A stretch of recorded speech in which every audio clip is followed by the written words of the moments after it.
पाय आपटत एक लेकरू घरी आलं, वस्तूंची फेकाफेकी करत घरामध्ये गेलं. तिने सांजेची वेळ, रात्र झाली नव्हती. आई अशीच देवासमोर दिवा लावित होती. जगासमोर जे चालत नव्हतं ते घरामध्ये मध्ये मात्र चाललं.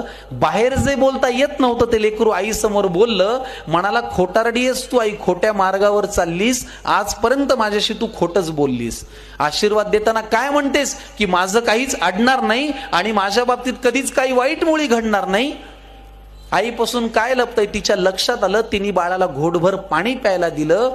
हुंदक्यांमधून वाट काढत पाणी पोटात गेलं. आई म्हणाली, आता सांग तुला काय झालं.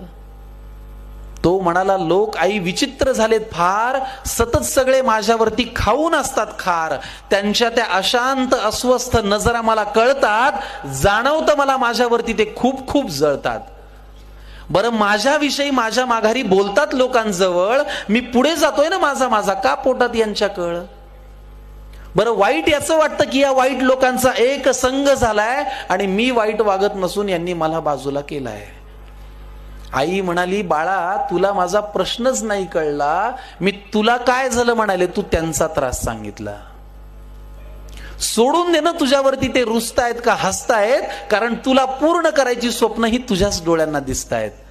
त्यामुळे तुझ्या अपयशाची लोक पाहतायत ती सगळी स्वप्ने खोटी कर.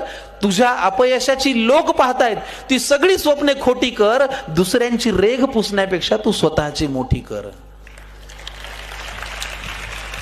आणि हे केलंस तर तुझं खरंच काही अडणार नाही. आणि आई आजही तेच म्हणेल, माझ्या बाळाचं वाईट काही घडणार नाही. आईच्या तोंडी देवाचा साक्षात्कार घडला आणि तिने लावलेल्या दिव्याचा लख प्रकाश पडला. तिने लावलेल्या दिव्याचा लख प्रकाश पडला. तर डाउनलोड शेअर चॅट.